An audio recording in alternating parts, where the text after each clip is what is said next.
but I. Asim भाई के पास जाओ। ये आगे था ना।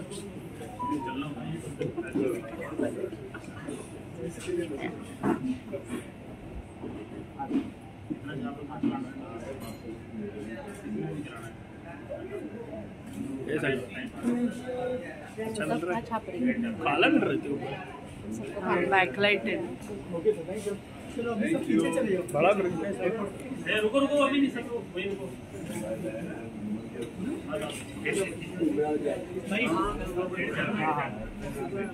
Ma'am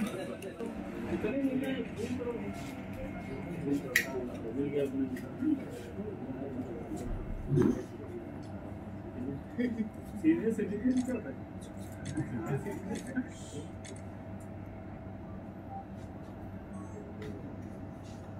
Thank you.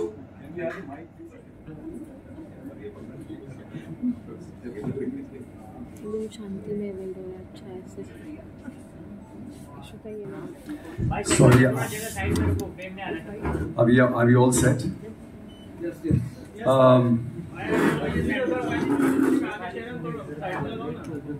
कोई जल्दी नहीं, आराम से किया होगा। जो इस जन्म में आई के साथ हम लोग एक ही फ्रेम में दिखाई दे रहे हैं और उनके साथ हमने एक गाना किया है और ये गाना आज हम आप सबको दिखाने वाले हैं और हमारे लिए बहुत बड़ी ब्लेसिंग है कि आई आज बर्मन दा का बर्थडे और can we have a round of applause for that. So we have in fact by default आज हमारे लिए डबल ब्लेसिंग है कि आई यहाँ पे आई हैं। आज बर्मन दा का बर्थडे भी इतना शुभ दिन है और आज वो अभी एक इवेंट अटेंड करके यहाँ पे हमारे साथ इस इवेंट में हमको सपोर्ट देने के लिए ऑल द वे यहाँ तक आई हैं। तो ये हमारे लिए बहुत बहुत बहुत बड़ा सौभाग्य है। आई सबसे पहले तो आप प्लीज कुछ हमारे लिए नहीं बस जनरली आप लाइफ के बारे में हमें 2 शब्द बोलिए प्लीज।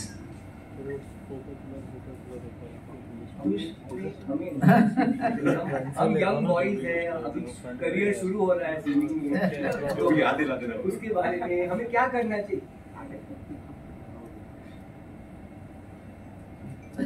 फंसा दिया ना मैंने बोला था मैं भूलूंगी नहीं। अच्छा आपकी आवाज सुनने के लिए चाहे आप बोलो तो भी उसमें से सरस्वती माँ की झलक दिखती है। नहीं ऐसा कुछ बहुत साल हो गए। मेरा ख्याल है पहला शो इनका मैं गई थी देखने के लिए जो फिल्म सेंटर में हुआ था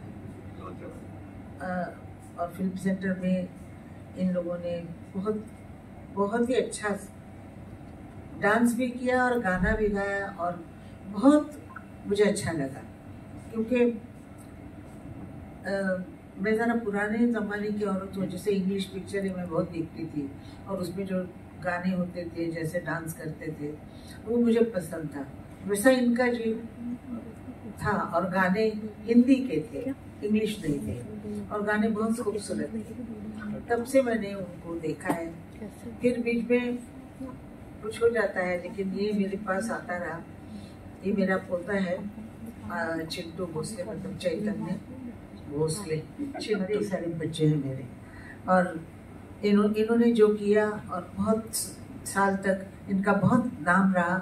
लेकिन बिखर जाती है जब लोग बिखर जाते हैं तब काम खत्म हो जाता है उसमें। जैसे होता है म्यूजिक डायरेक्टर 2 होते हैं अलग हो जाते हैं तो नाम ठीक नहीं होता। वैसे ही फिर उनके दिमाग में ये आया, मैंने भी इनके दिमाग में डाला कि कुछ करो, तुम अभी तक कर सकते हो, एक साथ करो, साथ पर छोड़ना। अगर साथ छूट जाता है तो घर बिखर जाता है। तो ये आज साथ में आए हैं। मेरा शूटिंग भी किया है इन्होंने जो आप देखेंगे और देखिए मैं इन लोगों के साथ ऐसे जवान तो हूँ नहीं लेकिन कुछ किया है मैंने भी और तो आप लोगों को अच्छा लगेगा। मेरा ख्याल है, मुझे बहुत अच्छा लगता है और मैं हमेशा चाहती हूँ कि इनके प्रोग्राम में देखूं जाके, तो मेरी इच्छा भगवान जरूर पूरी करेंगे और हाँ जरूर पूरी करेंगे। और बोलो क्या बोलो और बोलो क्या हाँ गाना में तो ये लड़के लोग मेरे साथ इश्क कर रहे हैं और मैं बोल रही हूँ छोड़ो भैया तेरी हो गई तुमको अभी, ऐसे बोल रही हूँ। हमको आई ने बोला कि सरफिरा है, चल जा यहाँ से, इसीलिए हमने गाने का नाम भी दिल सरफिरा लिखा है। और मुझे एक बात बताइए, वैसे आप लोग क्या लगता है, आपको लगता है कि इनसे बेटर कोई हो सकता है रोमांस के लिए? हो सकता है? नहीं हो सकता ना? तो ये नटखटपन के लिए, इस जवानी वाले जोश के लिए आपको लगता है? सबके सब फैले हुए।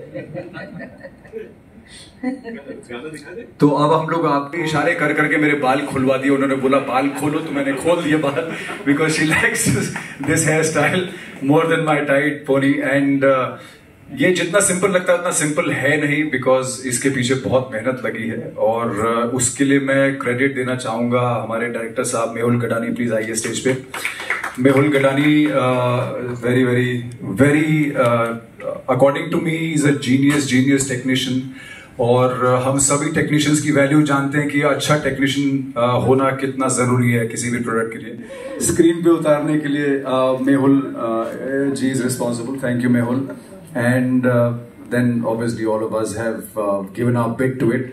एंड ये गाना जो गाया है हम लोगों ने, ये बहुत ही प्यार से, बहुत शिद्दत से गाया हुआ है, और मुझे लगता है इस दुनिया में जो चीज सबसे ज्यादा बिकती है वो है प्यार, और जिसकी सबसे ज्यादा जरूरत है वो है प्यार। आज की डेट में दुनिया भर में जंगें चल रही हैं, लड़ाइयां चल रही हैं, नेगेटिविटी फैल रही है। The least we can do is spread love, right? So here we are trying to spread love. Anupama की आपकी हीरोइन के साथ आपको काम करना अच्छा लगा कि मेरे साथ?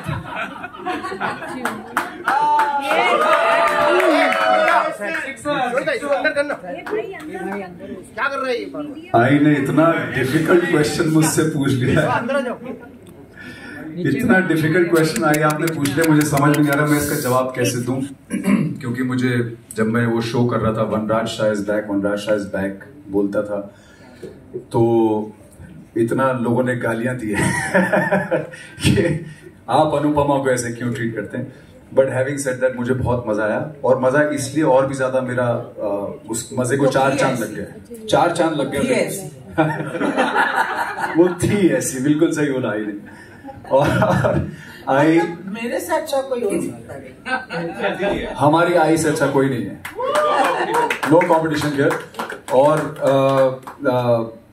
मैं ये कहूंगा कि मेरी सबसे बड़ी खुशी ये है कि I was a fan of this show, और ये हमारे लिए बहुत बहुत बड़े सौभाग्य की बात है। Thank you I, thank you for liking this show, thank you. लेकिन आप जैसे उसमें सीरियस मामला था और सीरियस रहते थे, वैसे मत रहिए, आप हंसते हुए बहुत अच्छे लगते हैं, और आप सब लोग हंसते हुए अच्छे। Thank you I, thank you I, thank you so much, thank you. और आप लोगों में से whoever wants to ask us any questions, please feel free to do this. Sudhanshu भाई, कैसा एक्सपीरियंस रहा मैम के साथ? वही देखिए, आई के साथ काम करना एक ऐसी फीलिंग है, एक ऐसा भाव है जो नर्वसनेस और किसी भी भाव से ज्यादा ऊपर निकल जाता है। तो उसमें उस चीज को एक्सप्रेस कर पाना बहुत मुश्किल है, बिकॉज मुझे लगता है वो ब्लिस वाला स्टेट होता है कि यार हम दी लेजेंडरी आशा भोसले के साथ काम कर रहे हैं, उनके साथ हमारी आवाज सुनाई दे रही है एक ही गाने में, उनके साथ हम एक फ्रेम में है। तो मुझे लगता है कि इससे बड़ा एक अचीवमेंट किसी भी म्यूजिशियन के लिए या किसी भी आर्टिस्ट के लिए हमारी इंडस्ट्री में नहीं हो सकता, और हमको लगता है कि हमने वो अचीवमेंट पीक कर लिया है बिल्कुल। तो मुझे लगता है कि सिर्फ खुशी है, और सिर्फ खुशी और सिर्फ आनंद है। सर, जैसे आपने ऑलरेडी कह दिया है कि एक बहुत बड़ा अचीवमेंट था मैम को इस म्यूजिक वीडियो, तो कन्विंस करना कितना इजी डिफिकल्ट रहा आप लोगों के लिए मैम? इस बात का जवाब मैं पोते श्री चिंटू भोसले जी से दिलवाता हूँ। हिंदी में भाई को भी सामने बिठाओ ना। नहीं तो बस हिंदी खत्म। भाई को भी सामने बिठाओ।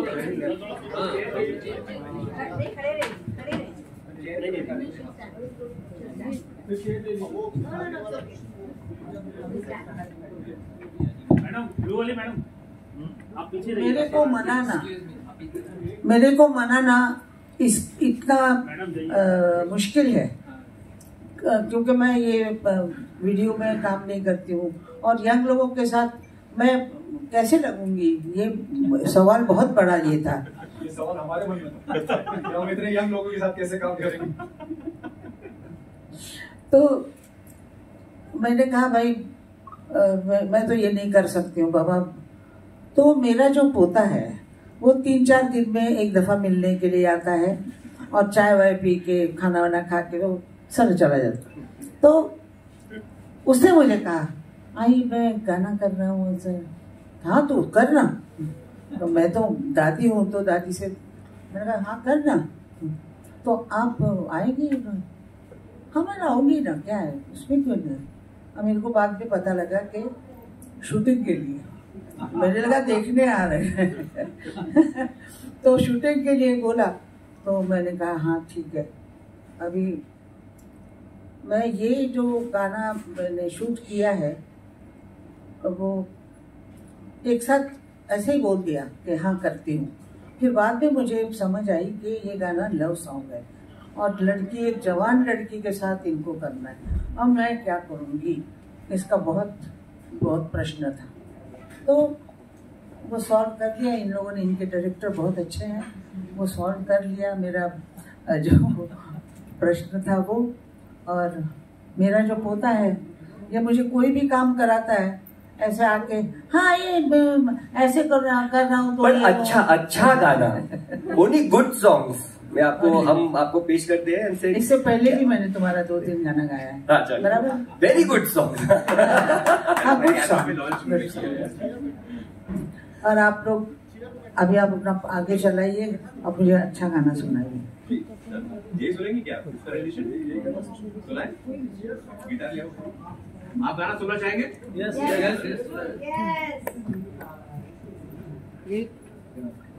ये गाना इतना अच्छा है, मुझे लगता है ये गाना बहुत चलेगा, बहुत चलेगा। ये पत्थर की लकीर हो गया। This is going to turn out true absolutely. मैं आपको इस गाने की खास बात बता देता हूँ जो म्यूजिकली जो ज्यादा ताकि आप समझ सकें। ये गाना एक एकापेला गाना है जिसमें सिर्फ गिटार के अलावा और कोई इंस्ट्रूमेंट नहीं है। जो बैड बॉयज की खास बात है ये है कि हम कोई भी गाना जब बनाते हैं तो उस गाने में बहुत सारी लेयर्स होती हैं। इतना सुर है कि जब वो डांटती भी है, नाराज भी होती है, तो भी उनके गले से सुर ही निकलते। गाना अच्छा गाते हो लेकिन झूठ बहुत बोलते हो। ये भी मेरे घर में शूटिंग हुआ और आप लोगों के लिए कितना स्पेशल खाना बनाया। तो ऐसा आपको कहीं मिलता है? बिल्कुल नहीं, उतने प्यारे शूटिंग में कैसे खाना आता है? मेरे लिए आपने स्पेशली फ्रूट्स कटवाए थे क्योंकि मैं और चीजें नहीं खा रहा था, तो आई ने स्पेशली इंसिस्ट करके मेरे लिए फ्रूट्स कटवाए। I thank you, you are the best. तो नहीं, मैं ये बात बोलती हूँ कि आप लोग मेरे इसलिए झूठ बोल रहे हो कि मैं डांट रही थी और फ्रूटी कैरेक्टर के लिए फ्रूटी दिया। मैं कभी किसी को डांटती नहीं हूँ। होता है कभी कभी डांटती हूँ, कभी कभी इसको ही डांट देती हूँ। डांटी यानी कि she has to just look at you to know कि she is displeased। गा रहे हम स्टेज पे, सुर गया, वो डांटने से 100% वर्स के पानी पानी पानी। बट आप डांटी नहीं है, आप बस देखते। मेरे पीछे आप लोग डांस करके जा रहे तो बहुत अच्छा लग रहा था। करते हुए जा रहे थे और इतने साल बाद मिले थे सब लोग। इतने बीच में भी मिले हैं लेकिन ऐसे प्रोग्राम शूटिंग में तो मुझे ऐसा लग रहा था कि शुरू में मैं क्या करूँ, क्योंकि ये लव सॉन्ग है, अभी मैं क्या करूँ, अभी मैं क्या करूँ, इसको क्या देखूँ कैसे सब बच्चे हैं मेरे सामने, तो इसलिए मुझे वो लगा, लेकिन उन्होंने बहुत अच्छा संभाल लिया, तो मेरे को गुस्सा ही करवा दिया। थैंक यू, मुझे सब यहाँ पर आपने बुलाया इसलिए बहुत थैंक यू। आशा जी ने इतना बढ़िया गाना गाया उस टाइम में, और आज जब हम ये गाना देख रहे हैं अपने अंदर भी, you know, there was a big break in between of course, लेकिन फिर से एक बार फिर से कमबैक कहना सही होगा कि नहीं पता नहीं, लेकिन फिर भी जो डिफरेंस आप उस गाने वहाँ उस वक्त में देखते हैं और अभी के वक्त क्या 23 इयर्स हुए, 25 में हम लोग सिल्वर जुबली करेंगे, then we'll have a celebration. तो अभी still have 2 years to go. और जैसा आपने कहा कि कमबैक कहना चाहिए या नहीं, ये समझ में नहीं आ रहा है, तो मैं यही कहूँगा कि ये कमबैक नहीं है, ये कमबैक नहीं है, this is just another step forward. और हम बैंड वॉज ऑलवेज टुगेदर, मैं कुछ समय के लिए नहीं था बैंड के साथ, अब मैं फिर से बैंड के साथ वापस आ गया हूँ। वो कहते हैं कि क्या वो नहीं वो तो क्या लौट के बुद्धू घर को आए, तो मुझे लगता है कि मैं वापस आ गया हूँ और अब मैं उतना बुद्धू नहीं रहा, तो आई वांट टू तो 25 इयर्स अगो लार्जली म्यूजिक जब बनते थे, it was with live music, live musicians.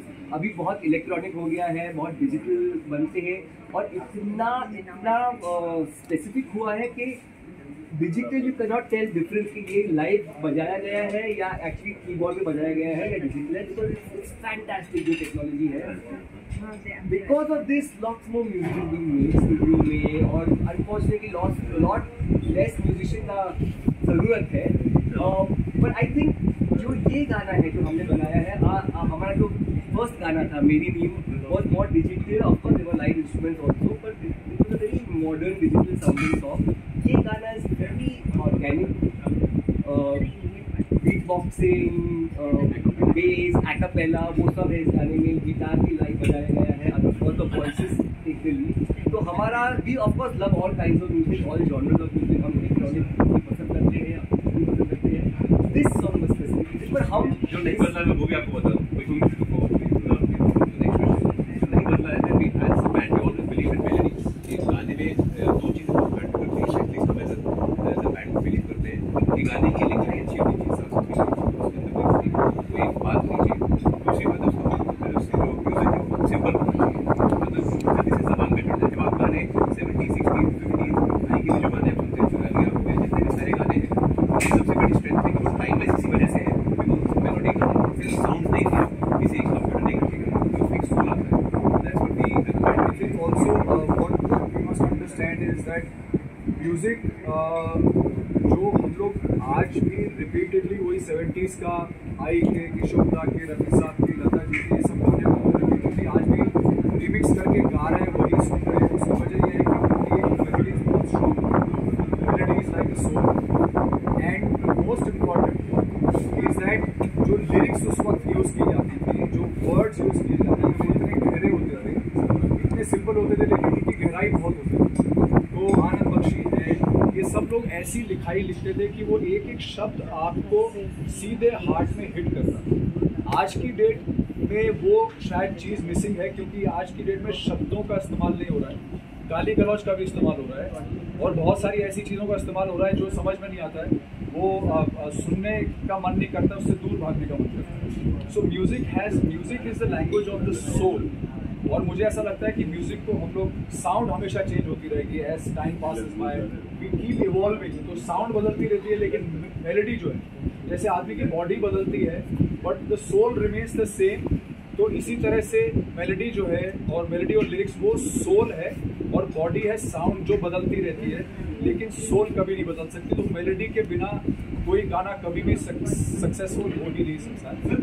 Ji sir, लिखावट के अलावा जो विजुअली बहुत अच्छा था, पिंक एंड व्हाइट का जो यूज किया था सर, बहुत अच्छा लगा, थोड़ा उस बारे में बताइए। और सर देखने बहुत सोबर, मैं अपने मुंह से अपनी क्या तारीफ करूँ? नहीं तो this was Sudhanshu's idea. At least that when I heard about it, I was like, यानी हर बंदे को थोड़ा पिंक होना चाहिए. It was just a very creative concept. पता नहीं वो क्या पी रहा था, कौन सा पानी पी रहा था तब. मैच हो रहा है, तो it's very symbolic. I think वो लंच जो तूने ब्रीफ हमें दिया था, I think it's best that the world also gets कि क्या ब्रीफ था तेरा हमारे लिए. व्हाइट हमारा सिग्नेचर है, ये सबको पता है. पिंक कहाँ से आया ये? मेरा ब्रीफ ये था कि हम उनके साथ काम करने जा रहे हैं जो ब्लैक एंड व्हाइट एरा में सबसे कलरफुल पर्सनालिटी थी और सबसे कलरफुल आवाज है ना, और आज भी वही. तो हम जैसे लोग भी ब्लैक एंड व्हाइट हैं, लेकिन हम उनके कलर का एक छोटा सा एक कण लेके घूम रहे कहीं पे, और इसीलिए मैंने वो पूरा ब्लैक एंड व्हाइट वीडियो सोचा था और उसमें एक डैश ऑफ पिंक. और फाइनली जब हम आई के साथ आएंगे तो एक पॉइंट पे हम सब कलरफुल हो जाएंगे. That is what the whole thought was and that is how छाए हुए हैं, क्या कहना चाहिए? ट्रेलर में पूरी तरह से छाए हुए हैं. और जो आपने अपूर्वा के लिए बोला, जो आशीष विद्यार्थी के खिलाफ बोली थी, उसके बारे में अगर कुछ बताया. मुझे लगता नहीं है कि ये सही जगह है उस बारे में बात करने के लिए, बट ट्रेटर में उसमें मैं एज एन इनोसेंट छा रहा हूँ, नॉट एज अ ट्रेटर. और सेकंड जो मेरे मन में आया जब मैंने पहले कुछ एपिसोड्स देखे, क्योंकि एपिसोड्स देख के मुझे समझ में आया कि वहाँ पे क्या हो रहा था, क्योंकि वहाँ पे समझ में नहीं आता है. 12 घंटे आप लोग शूट करते हैं, उसका 1 घंटा हम लोग यहाँ पे देखते हैं. तो कुछ चीज़ें मुझे नहीं समझ में आई, तो मैंने उसको I was vocal about it. मैंने उसको वॉइस आउट किया अपने इंस्टा लाइव में, और जिन लोगों को ये बात पहुँचनी थी उन तक मैसेज पहुँच गया. हमारी बातचीत हो गई, everything is okay. So we should move on from. Asha ji ने जैसे आपने बताया कि वो स्टूडेंट रही है म्यूजिक, आपने इनसे क्या क्या सीखा है म्यूजिक? सबसे इम्पोर्टेंट एस्पेक्ट ये है कि आपको सारी जिंदगी स्टूडेंट ही रहना पड़ता है. अगर आपको लाइफ में कुछ अचीव करना है, तो अगर आपने ये मान लिया कि आप किसी पड़ाव पे आकर सब कुछ आप गुरु हो गए, आप सब सीख गए, तो उसके आगे की आपकी जर्नी खत्म है. तो लाइक आई सेड कि मैंने अभी जिससे पहले भी कहा कि अगर एक 92 एज पे she is timeless, she is effortless, she is flawless. ये is because of the hunger of the student. ये अगर आप कोई भी हम म्यूजिशियन हो या राइटर हो या एक्टर हो, he wants to grow in life. So the only way you can do it if you stay a student for the medium that you belong. And her dedication to an artist, even today she does not know what ice cream tastes like, because she said गला खराब हो जाएगा, नहीं. So that is the dedication. रियाज का फर्क समझ आता है. अरे यहाँ तो mic once please. Goku mic दो, Goku.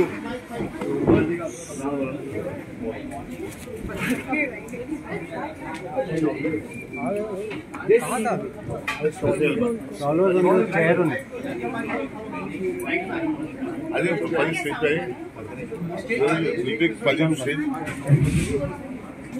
the backdrop. I'm very thankful to have my little brother, one of my oldest friends, Mika, here. Thank you for coming at such a short notice, Mika. Thank you. God bless you, Marijan. Thank you so much. मेरा thank you. मेरी खुशकिस्मती में हर बार आशा जी के दर्शन करता हूँ. इनको माँ नहीं बोल सकते, इनको हम सरस्वती माँ बोल सकते हैं. सरस्वती माँ, चलो माँ, आशा ताई, जिनको इतने सालों से देखते आ रहे हैं, इतना कुछ सीखते आ रहे हैं. और आज भी देखो, मैं यहाँ से चढ़ता हूँ तो शायद मेरे घुटने में दर्द होगा, लेकिन टचवुड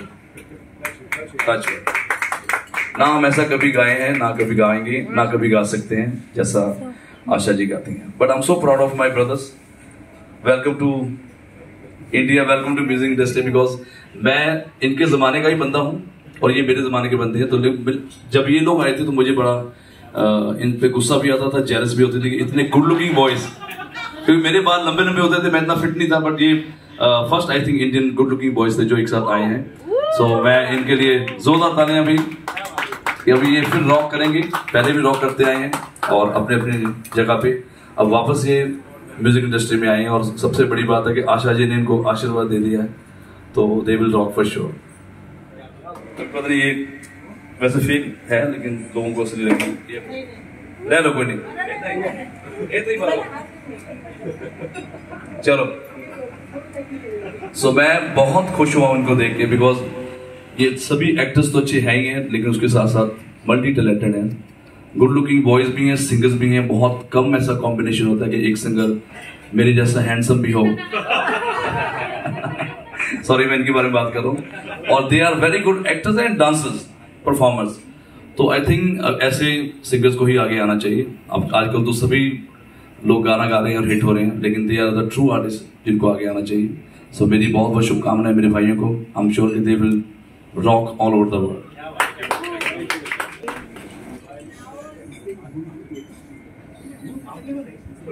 सर सेंटर रखिए एक बार, सेंटर सर यहाँ सामने देखिए कैमरा लोग। मिका पाजी थैंक यू।